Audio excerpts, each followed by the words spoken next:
Ambassador Lyra Celine descended the shuttle ramp with her palms open and empty, the ancient gesture meaning peace, even here, 200 light-years from Earth. The great doors of the Kozar Dominion citadel loomed before her, black basalt, veined with molten silver that pulsed like arterial blood. Around her, the delegation fanned out. Diplomats in formal coats, linguists with neural translators, 2 ceremonial guards carrying a narrow crate by its gnarled wooden handles. Dominion honor guards waited in mirror formation, halberds of charged crystal upright against their breastplates. The air crackled with volcano-scented ions and mutual suspicion. She reminded herself to breathe, even knowing what lay hidden in the crate, especially because she knew. Lyra felt a fluttering dread. If negotiations succeeded, the secret would never be revealed. If they failed, she would give a single spoken code and history would pivot on the hinge of that decision. 16 sculptures, 692 micro-drones folded inside them like lethal origami. Humanity's final bargaining chip. The Kozar were sons and daughters of conquest, an empire stitched together with scorched planets. For 3 years they had pushed toward the inner Terran colonies, leaving only radio ghosts behind. Earth's navy, outgunned and outnumbered, had retreated to defensive lines around Sol. The High Assembly had sworn never to employ planet killers, yet desperation had a way of bending resolves. Operation Gossamer Niflara's mission was the compromise, a surgical sword sheathed in the velvet of art. Supreme Overlord Vekhar Threx awaited her audience in the Hall of Broken Crowns. The title sounded theatrical in translation, but the room was anything but drama. It was the Kozar Ledger of Victory. On obsidian plinths lay helmets, banners, and ragged ensigns from 100 extinct civilizations, all arranged beneath a ceiling vault painted with their dying suns. Wherever Lyra's gaze landed, she found another testament to failure. She hardened herself, paced across the inlaid floor until she stood upon the central sunburst emblem. The crate arrived behind her. A Dominion aide stepped forward, voice like grinding glass. "We welcome your tribute. Know that deceit in this hall carries sentence of immediate dismemberment." Lyra bowed. "We bring only candor and aspiration." At her nod, her aides opened the crate. Black cloth was whisked away, revealing the human masterwork. 16 polished sculptures arranged on integrated carbon rails. Each resembled flowing metallic ribbon, frozen in the instant before unraveling. Veins of gold traced serpentine through silver and gunmetal, forming Mobius turns without beginning or end. The Dominion courtiers leaned in, curiosity flickering behind their vertical pupils. The Kozar possessed brutal aesthetics, monuments of jagged alloy, paintings executed with diamond claws. But beauty, Lyra had learned, was a universal provocation. Even among conquerors, wonder could breach armor. "This installation is entitled Confluence," she announced, "forged from phase-change alloys that respond to their environment, inspired by the inevitable mingling of cultures that survive conflict. Humanity offers it in hope of a future where our peoples coexist." Courtiers murmured. Sensor wands emerged, scanning for hidden toxins, explosives, pathogens. Lyra's breath snagged in her throat. Each sculpture contained a hive of dormant micro-drones nestled between layered metallic petals. Yet the drones were printed from the same exotitanium present in the sculpture surfaces, so spectral analysis would see only homogeneous alloy. The power cells were passive until triggered by complex acoustic key. The Kozar machines found nothing, stood down, and the crate was permitted to cross the garrison threshold into the throne chamber. Already, the drones were closer to their target than any human weapon had ever come. Supreme Overlord Vekhar Threx occupied a dais of cracked armor plates fused into a seat. He was immense, even seated, a cascade of iridescent chitin plates drooping from his shoulders like a regal cloak. A triple-bladed scepter leaned across his lap. When his golden eyes pivoted toward Lyra, she felt pinned as by spears. "Approach, speaker of the soul kind." She strode forward. Light from overhead braziers cut through stained glass, casting fractured constellations on the floor between them, occult symbols of victories past. She inclined her head as far as protocol allowed. The The Kozar never knelt. Overlord Threx, I thank you for granting audience. Humanity requests armistice, he said flatly. You come bearing trinkets in lieu of tribute. Explain. Lyra kept her voice measured. We request coexistence, not surrender. We offer knowledge exchange, trade corridors, and access to our jump gate algorithms to shorten supply lines at your frontier. In return, the Kozar cease hostilities, acknowledge Earth's sovereignty, and honor mutual defense against extragalactic threats. The hall's acoustics carried her words into hush. Threx tapped a claw on the throne, a sound like bone meeting stone. My fleets have broken 3 of your colonies this cycle. Why treat with cattle when I can soon drink their marrow? Behind her, the sculptural array had been placed along the semicircle guardrail bordering the throne platform, a silent audience of curved metal. She imagined micro-drones sleeping inside, coated with targets. Each drone's hinge-sheathed mandibles could shear Kozar armor. Each microjet could navigate hallways guided by lidar of lethal precision. She pictured them blossoming open like metal roses. Lyra inhaled. Because the calculus of conquest changes, Overlord. Because our species has crossed a threshold where war yields only ash for both sides. Earth's armories are greater than you have deduced. Part true, part bluff. The Kozar had seized enough battle telemetry to know humanity's arsenal was fraying, yet uncertainty could be weaponized. Her words were seeds of doubt, watered by bravado. Threx's nostrils flared, exhaling lavender vapor. Are these objects of yours demonstration of alleged strength? They are demonstrations of perspective. To witness beauty forged by a former enemy is to imagine them no longer your enemy. A third voice, rasping, amused, interrupted. Admiral Korzak, commander of the Dominion's expansion fleets, stepped from the colonnade. His left mandible bore ceremonial scars earned at Balte Prime, where 2 billion humans had burned. Art is the armor of the weak, he said. You hope to dull our claws with lullabies. He looked to Threx. Sire, the humans' walls crumble. Give the order and I will finish the harvest by equinox. Lyra's heart hammered. She had less time than anticipated. Aggression pooled in the room like accelerating storm tide.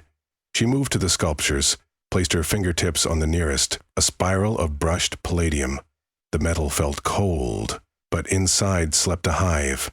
Admiral Korzak, she said. Choose any piece here. Take it. Study its structure. You will find complexities that challenge even Kozar metallurgy. Korzak's antennae flickered with disdain, yet curiosity won. He approached, running a claw along the sculpture's curve. Hollow, he observed, tapping. The chime echoed. Lyra masked her tension. Yes, hollow. Inside, the drone compacted in stasis. Hollow like the universe, Admiral, full of unseen force. She stepped back, letting him feel his ignorance. Threx reclined, amusement briefly cracking his granite demeanor. Your bravado interests me, human. I will not sign your treaty, but I grant you 1 night's respite in our guest wing. At dawn we reconvene. Then I decide whether your kind survive. A murmur of triumph rose among the Kozar. To them the outcome was foregone. Lyra executed her exit bow, signaled her team. Attendants guided them to quarters carved into the citadel's eastern buttress, doors sealed behind them with subterranean thuds. Only then did she allow the mask to slip. Her chief of staff, Arun Deshmukh, pulled the comm jammer from his sleeve, activated the sound-dampening field. Negotiations are doomed, he said quietly. We trigger the knife tonight. Inside her chest, war raged between duty and hope. Every diplomat is trained that peace may still germinate in scorched earth, but she had felt the audience hall's temperature plummet. Threx savored the kill already. By morning, he would parade their flayed corpses before holocams. Lyra rubbed her temples. Yes, we go at 0200. Target is Threx and the Admiralty. Once they're removed, chain of command fractures, factions within the Dominion Council push for truce. So predicted intelligence. Arun swallowed. Survival odds? Not our priority, she said. Across the room, Junior Envoy Milo Sheng stared at her, ashen. Ambassador, we are diplomats, but we're about to conduct the first decapitation strike in human history. She met his eyes. And perhaps the last if we succeed. They spent 2 hours uploading final data bursts through a tangle of secure quantum relays. Last words to family, disguised as routine status pings. Which are harder, she wondered? Farewells delivered, or the ones withheld? At 1:50 local, they returned through silent corridors toward the hall. Dominion sentries nodded, their chitin catching torchlight, seeing nothing amiss. Humans were permitted to appreciate their own gift alone, per custom. Aron's palm rested inside his cloak on the activator wand, a slim vibroacoustic rod. Inside the Hall of Broken Crowns, only a skeleton watch remained. 6 guards flankwise between the pillars, 2 perched above on mezzanine with arc rifles. Threx obviously believed they posed no threat. The plinth lights were dimmed. The trophies stood like ghosts. Lyra approached their sculptures. In hush, she spoke the first phrase of the trigger code. Pitched subvocal. The wand would supply the ultrasonic harmonics to awaken the metal. She felt a tremor beneath her palm. Thermal surge as microreactors birthed electrons. The sculptures quivered, but to casual eye they had not moved. Humans, barked a guard, stepping forward. Your visitation window expired. Lyra smiled ruefully. Aught cannot be bound by schedules. Forgive our indulgence. She executed her best stumbling tourist routine, brushing a hand against another piece-second trigger phrase. The guard gestured toward the exit. Return now. Heart pounding, Lyra awaited one final contingency, the presence of Overlord Threx. Intel suggested he spent nights in the adjacent war sanctum, only 30 meters beyond those gold-inlaid doors. But without confirmation, the knife swung blind. Time stretched. Arun's pulse hammered in her ear through the shared comm implants. He's in, the security chief murmured, tapping feed from microbeacons they'd seeded earlier. Thermal signature consistent with Kozar primary. Lyra whispered the last syllable. With insectile precision, the sculptures unfolded. The transformation was silent at first, seams blooming along every curve, petals peeling away into blade wings, stalks stretching into articulated limbs. A fissured fan of alloy reached for the vaulted ceiling. In a single collective exhale, the drones broke free, unit after unit, fanning outward in swarming spirals, each the size of a hawk, faceted eyes glowing violet. The nearest guard managed only a choked hiss before a drone lanced through his breastplate, severing twin heart. Blood misted, sizzling on energized rotors. Another guard fired. The beam sprayed sparks as a drone sliced his weapon in half, then decapitated him with carbon monofilament tether. Alarms erupted. Lyra ducked behind a plinth, pulling Milo after her. In the vaulted air, the drones whirled like angry metal bees, mapping battlefields, prioritizing targets. Some shrank back toward passages feeding the war sanctum, others poured through vents toward security hubs. 100 battle languages whispered inside her cochlear implant. Strike data, kill confirmations, casualty probability trees, an orchestra of war composed in real time. She felt sick, exhilarated, terrified. She had written the speech that once promised never to bring war into negotiation halls. Now she had turned the hall into an abattoir. From the sanctum doors erupted a squad of Kozar Praetorians, armor plating humming with shield arrays. Before the first could raise his rifle, 3 drones corkscrewed into the aperture, detonating shaped microcharges. The doorway blew inward with a thunderclap, molten fragments raining on marble. Beyond the smoke stood Overlord Threx, armor donned halfway, eyes incandescent with fury. He wielded the triple-blade scepter, an ancient plasma edge relic. Treachery? The syllables hit like sonic boom. He cleaved at a drone. The blade's corona sliced it in half. Another drone darted, struck his shoulder joint, bounced off with scorched carapace. Lyra rose. The plan allowed for automated kill, but Contingency Delta called for direct command presence to ensure identification. She stepped onto the dais amid the swirling cacophony. "Threx," she shouted in Khazar dialect, "end this now. Surrender your authority and recall your fleets, or die," she snarled, wings flaring behind the carapace like jagged capes. "Weakling mammal! Your toys sting but cannot fell me!" A bank of drones pivoted midair and converged. Threx spun his sector. Arcs of blue light intersected drone bodies, vaporizing them, but as he focused on the front line, two smaller units emerged from under the throne, where they had burrowed through stone. They latched onto his back with magnetic claws, injecting micro-shaped charges into exoskeletal seams. They detonated. Threx staggered. Molten ichor dripped. A third drone flew into his chest, deploying expandable prongs. They punched through chitin, seeking heart sacs. He dropped to one knee. Lyra advanced, voice steady though her stomach twisted. "Overlord, yield. Orders ceasefire now. My drones will cauterize your wounds and you may live to lead the peace." Threx's mandibles clicked, ejecting vapor. Never.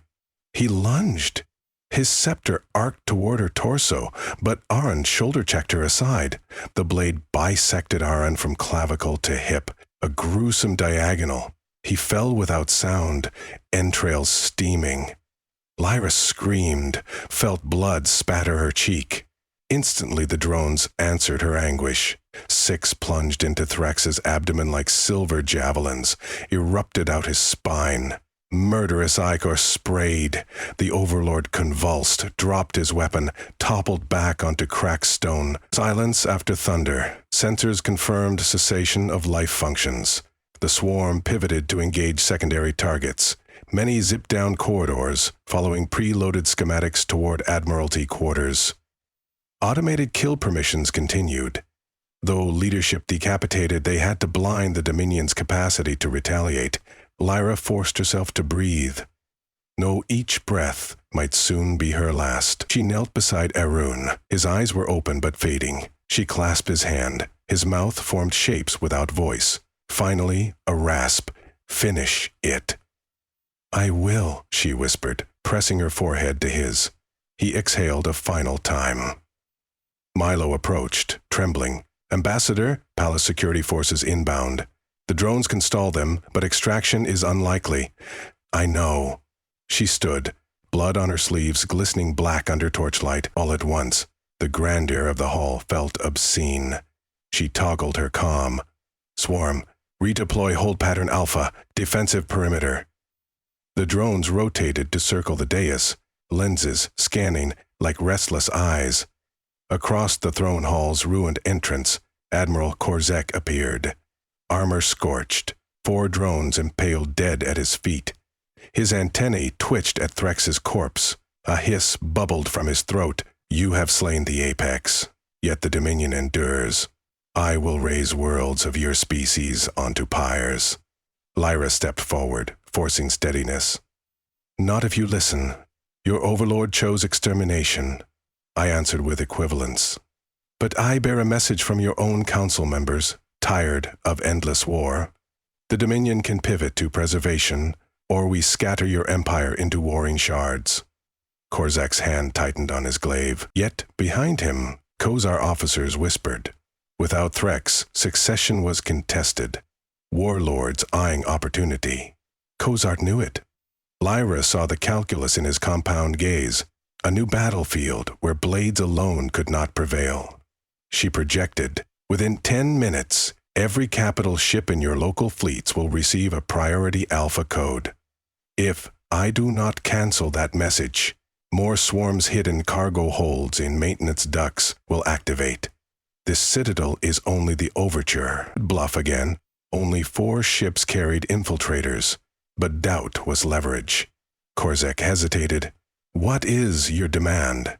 "A ceasefire, declared by you and ratified by High Consul Yeshka within 1 Kozar hour. Begin withdrawal from Terran border systems. Attend summit mediated by Neutral Tesseran Collective in 90 solar days. Noise echoed through corridor boots. Claws. Shouts.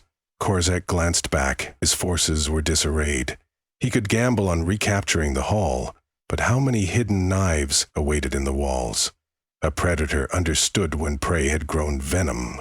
At last, he clicked mandibular affirmation. Transmit your protocols. I will verify authenticity. Lyra exhaled, shoulders shaking. She toggled her Omni. Armada codes preloaded hours earlier now flowed across encrypted bands genuine, offering instructions to stand down. Another Trojan. The codes permitted limited recall, yet not strategic repositioning. But by the time Kozar cybersecurity dissected it, diplomatic channels would be flooded, media decrypted, the war's tide irreversible. Kozak nodded to his troops. Weapons lowered fractionally. Drones maintain aim. She felt her knees threaten to buckle. Loss crashed in. Arun dead. Dozens more within the palace slain. How many drones would still be piercing vital organs in air ducts this moment? She told herself necessity absolved nothing. She would carry their ghosts forever. Medics arrived, human and Kozar alike, a surreal tableau. They bore stretches, cryo-seal kits. One approached Threk's body, then looked to her. She gestured. Document, then preserve. History's forensic ledger would require evidence. The diplomatic team's surviving members huddled near, Mila whispered, hollow-voiced. Ambassador, we did it. Did we? She murmured. Ceasefire lines could crumble. New overlords could rise. Yet for the first time in years, star systems might witness dawn without bombardment. To make that sliver of possibility, she had unleashed slaughter inside a palace of trophies. She wondered if the Kozar's Hall of Broken Crowns would now add new relics, ribbon sculptures half unfolded, frozen in mid-transformation, testaments to a war that changed shape, like the alloy itself. Outside, alarm sirens faded into uncertain calm. Fires guttered. Through shattered stained glass, a dawn's first aurora glimmered over the horizon, pale green behind volcanic clouds. It looked almost like Earth's northern lights, Lyra thought. Beauty forged in storm. The swarm drones hovered silently above her, waiting for direction. She spoke softly, so only they and she could hear. Stand by. Until peace is real. Their winglets curled inward. Thrusters cooled to a hush. They became again mere sculptures, shards of human imagination, hardened into impossible forms. Art that remembered how to kill, yet now chosen to stand still. Lyra Selene walked toward the fractured doors to meet the uncertain morning, every step echoing inside the vast hall. Every echo a vow that the next age, if it came, would be shaped not by hidden knives, but by the fragile courage to put them away.